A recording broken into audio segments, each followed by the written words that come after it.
Good day everyone. Welcome to my reporting, which is about analyzing the environment. My name is Joarme Mercado, 19 years old, and I believe in the saying that having a negative mind will never give you a positive life. Now to our lesson, let's talk about our objectives.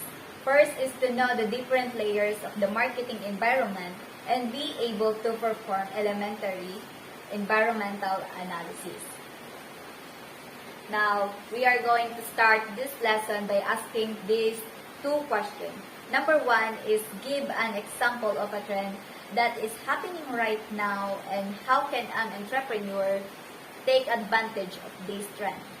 For example, is internet, like um, like Globe at Home, PLDT, and madami pang iba't ibang platform ng telecom.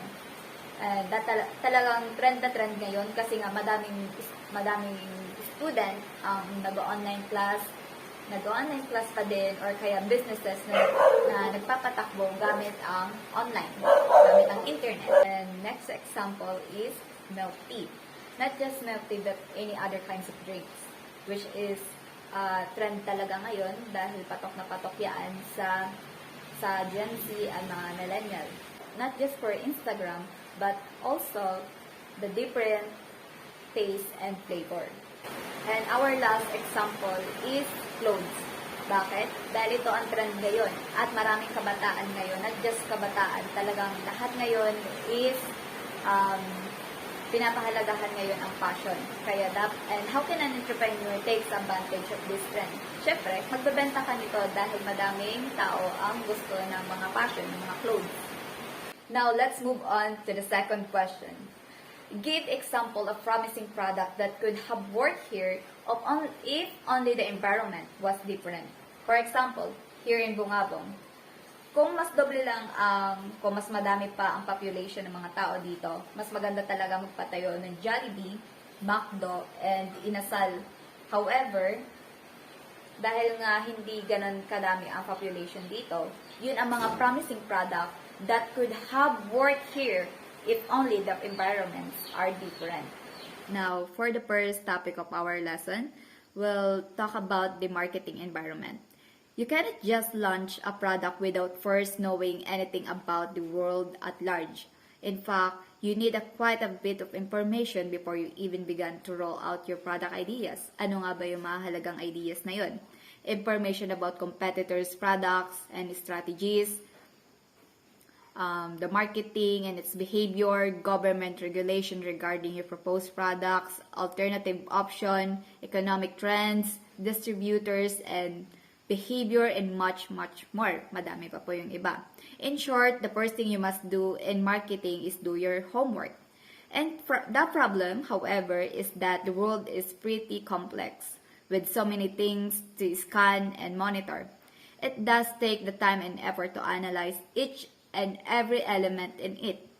How would you know which aspect of the environment are worthy of your attention? This lesson will all about how can you simplify the process of environmental scanning by focusing on the most essential area for assessment. We first begin with the breakdown of the primary elements that make up of our business environment. Now, I'm going to show you the components of business environment. That is the components of business environment. That is the diagram, which is consisted of macro environment, internal environment, competitive environment, external environment, and macro environment. That will be all, and the continuation. Please remember this topic, and the continuation of this report will be discussed by my members, and hope you learn something. Good day everyone, I am Abby Calendes, and for this video, I'm going to discuss my part, which is internal environment. What is internal environment? Internal environment refers to the business itself. So, it's about business. So, simula tayo sa what are you selling, how your organization is set up, what your organization is strengths and weaknesses, what your resources happen to, what your company's core values, vision, and mission are, and essentially anything happen about your company that matters. So, kapag nasa internal environment tayo, kailangan natin ng kung ano yung ibebenta natin, kung ano yung selling, how you set up the organization, kailangan natin malaman yung strength and weaknesses. It is important sa paggawa ng isang business. Kung ano yung nangyayari sa organization na tinayo natin. And also yung sinabi ko kanina, yung core values, vision, and mission. Kailangan yon. So, bakit nga ba natin kailangan ito? Siyempre, kailangan natin ito dahil sa paggawa ng isang kumpanya, kailangan maayos para mapaganda at mapag-grow pa yung ating business.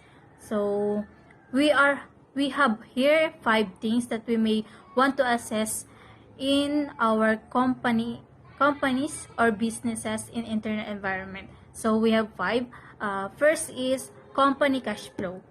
Company cash flow is how much money and how much does it expect to flow in overtime. So, ang company cash flow is kung paano mo i-manage yung pera or paano mapalago ito. And second is organizational structure, what personnel are available and who's accountable for marketing initiative. Ang organizational structure is kapag sa isang company, kailangan natin na may mga manager, yung bawat position, kailangan fit sila dun para maayos natin yung isang kumpanya or sa paggawa ng isang business. So, ang third is asset and resources and other resources. Other asset and other resources is what property and equipment would it have access to. So, ang asset and resources is very important na meron tayong mapaglalagyan ng isang business. Siyempre, kapag asset, kailangan natin ng mga lupa, mga ganun, pera, sa property, at sa paggawa ng isang kumpanya. So, ang pang-apat natin ay strategic alliances. Kapag sinabing strategic, di ba ito yung mga estratehiya sa paggawa ng isang kumpanya or sa business. So, strategic alliances is what organization to do business currently have good working relationship with other companies. So, strategic alliances is kailangan natin ng good partner, best partner sa mga paggawa ng isang kumpanya. 5 is product and services. What are already being offered. So, kapag sa product and services, kailangan natin na focus tayo dun sa ginagawa natin.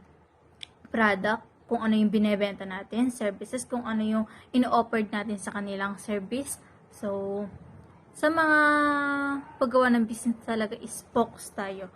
Yung kailangan maayos lahat, naka-level lahat, yung mga gagawin natin. So, para mapaganda yung ating isang company or business. Yun lang po. Thank you. Hi, good day everyone. I am Danica Rose G. Apoyo, 18 years old, and I am here to present my topic. The competitive environment refers to the immediate industry in which your company is doing business. If you are running a bank, for instance, then your competitive environment may consist of all the competing bank branches in your territory and possibly even substitutes, such as pawn shops and even sketchy loan sharks who lend money to small entrepreneurs in your area. A competitive is one which companies compete with each another. The more business that provide a similar product or service, the more competitive the environment. If banks compete against each other, they have to provide each great services for their customers. Otherwise, Otherwise, people will switch to another better bank or pawn shops. Here is a checklist of what to look out for in your competitive environment. Competitors, who they are, and what their respective strengths and weaknesses may be. Competing products and services. What these are, what their target markets are, and what their respective strengths and weaknesses are. Substitutes. What alternative products or services your markets might be considering rather than your core product. Here are some examples of competitive environment. It was not competition that decimated the newspaper publishing business, but the internet, which became a preferred source for getting information. The internet has profoundly impacted newspaper publishers. The operating model of selling news to readers and in turn the readers' attention to advertisers has been disrupted by the online space. Consumers split their attention among more sources and advertisers divide their budgets among more publishers. It was not competition that brought down the demand for beer, but rather the mass market's shift toward cheaper hard liquors such as gin and whiskey. The local music publishing industry was ravaged by the shift toward digital formats such as MP3s and followed by music streaming services. This thesis seeks to explain how streaming services have changed the way we listen to and pay for music. Such as streaming services started to emerge the shift streaming services from physical sales and digital downloads. The streaming subscription revenue reversed the decline and has provided financial strength. Streaming has favored both sellers and buyers, arguably growing the music industry bigger than ever before. Thank you. Hello, my name is Crisel Fronda. So our topic for today is 5 forces frameworks of competitors. And these are bargaining power of supplies, threats of new entrants, threats of substitutes, bargaining powers of buyers, and rivalry among competitors. The risk faced by a firm due to its competitors is the most obvious form of operational risk. So, ang panganib na kinakaharap ng isang sakahan dahil sa mga kakompetensya nito ay pinakahatang anyo ng panganib sa pagpapatakbo. A firm also faces risks from new entrants possibly joining the industry, especially in the industry offers attractive growth prospects. So, ang isang kumpanya ay nahaharap din sa panganib mula sa mga bagong pasok na posibleng sumali sa industriya, lalo na kung ang industriya ay nag-aalok na mga kaakit-akit na prospect na paglago. A firm also faces risks to substitute the threaten to steal market share from its industry. Ang isang kumpanya ay naghahanap din ng panganib sa mga kapalit na nagbabantang magnakaw ng bahagi ng merkado mula sa industriya nito. The firm's own suppliers can pose a threat as well if the firm is too dependent on the suppliers, and the suppliers know it. The suppliers can decide to increase their prices or even become potential entrants to the industry as well. Ang kumpanyang may sariling mga supplier ay maaaring mag-force ng kumpanya ay masyadong umasa sa mga supplier na ito. Ang mga supplier ay maaaring magpasya ng taasan ang kanilang presyo o maging mga potential na papasok din sa industriya. If the firm is too dependent on its buyer, the buyers are sense this. Kung ang kumpanya ay masyadong umasa sa mga mamimili nito, maaring maramdaman ito ng mga mamimili. Hello everyone, this is my report. Michael Porter's Classic 5 Forces model is a popularly used framework for understanding the competitive structure of an industry. Porter notes that the buyers and the suppliers can be potential entrants themselves. There are the 5 forces of a model. Competitors is the most obvious form of operational risk, and it can spend sums of money steal from the firm or even alter the market's perception about the firm products. Base po dito, ang mga kompetensya ay ang pinakahalatang anyo ng panganib sa pagpapatakbo ng kumpanya at maaari itong gumastos ng kabuuan ng pira ng merkado mula sa kumpanya o kayang baguhin ang merkado tungkol sa produkto ng kumpanya. A firm also faces risk from new entrants, possibly joining the industry, especially if the industry offers attractive growth prospects. A firm also faces risk due to substitute that threaten to steal market share from its industry.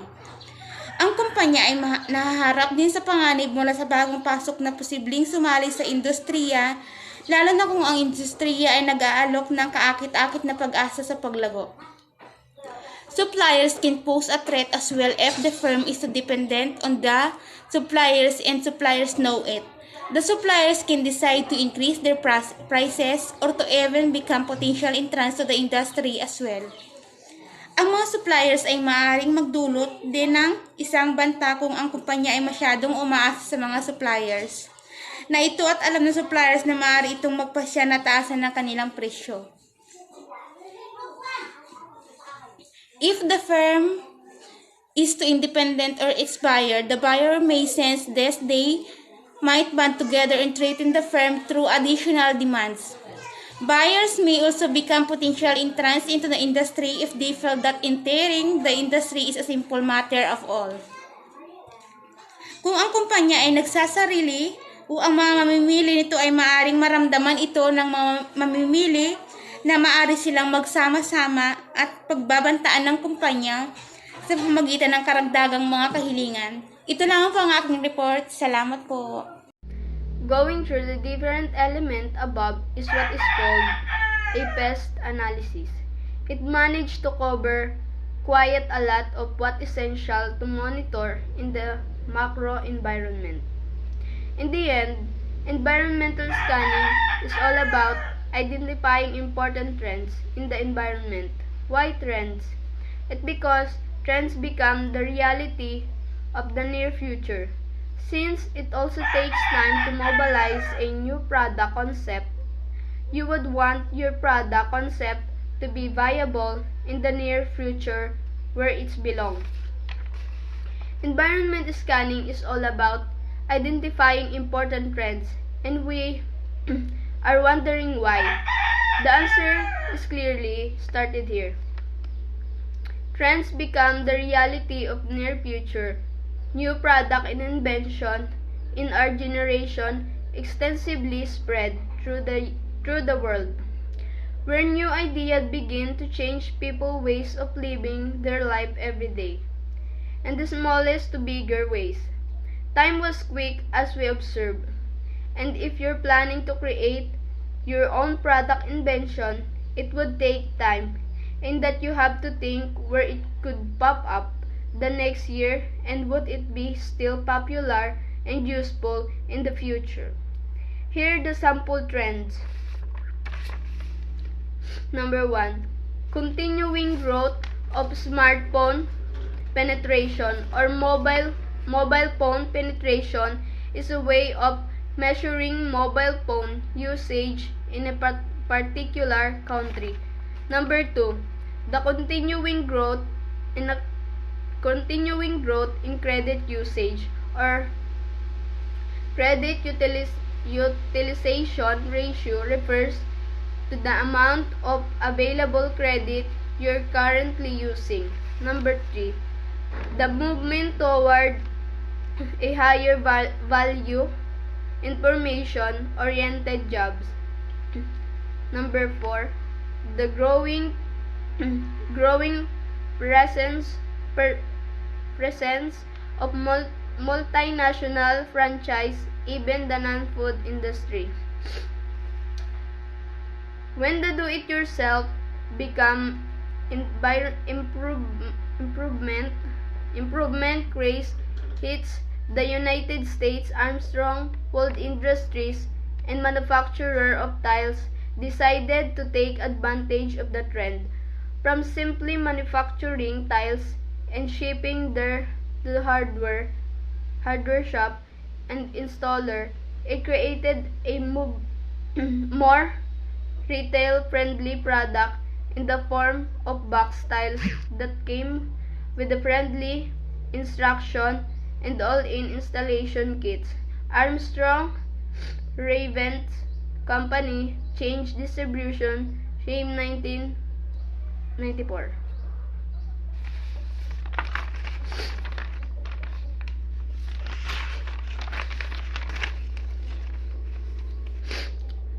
The word do-it-yourself or DIY home improvement craze hits the United States, but not just that.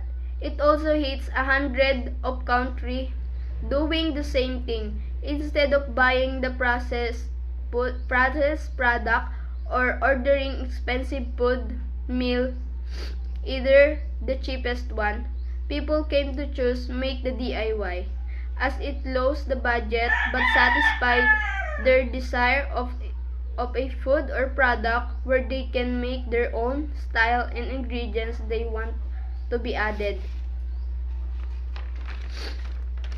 Of course, certainly trends may be relevant to certain industry. For instance, smartphone ownership may not mean much to tree farmer, but it will be a pretty significant identifier for the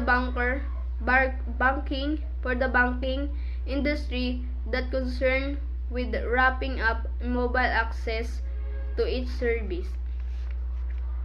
Knowledge or relevant trends can lead to insight into possible opportunities and trends to a firm operation.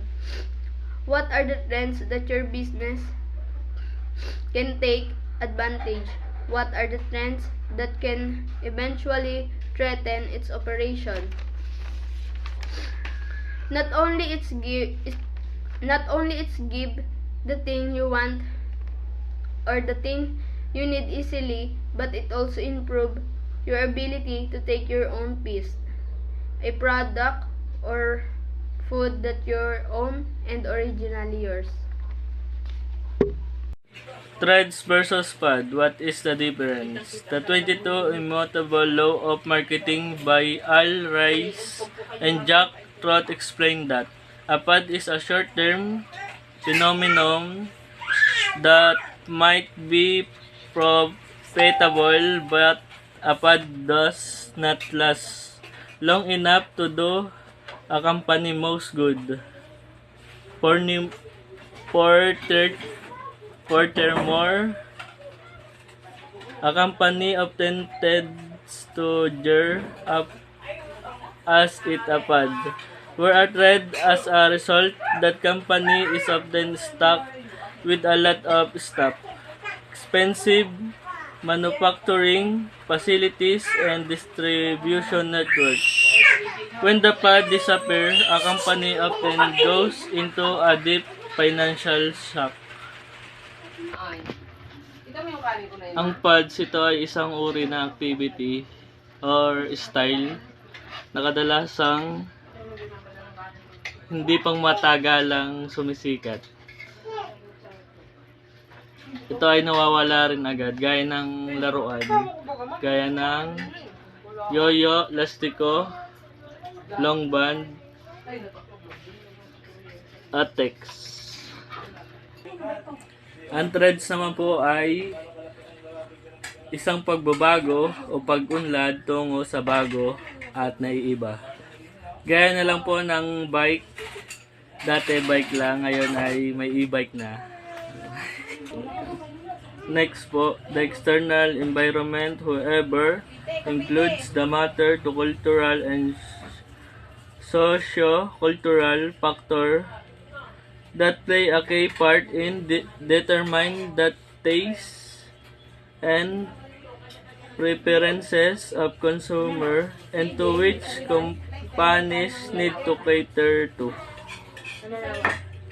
Ang external environment, ito ay kinabibilangan ng mga salik sa kultura at socio-cultural na gumaganap ng isang mahalagang bahagi sa pagtukoy sa mga panlasa at kagustuhan ng mga namimili at kung aling mga kumpanya ang kailangang tumugon. That's all. Thank you. Post-demographic consumerism in Asia. This report by a market observant trend watching come lay out the consumer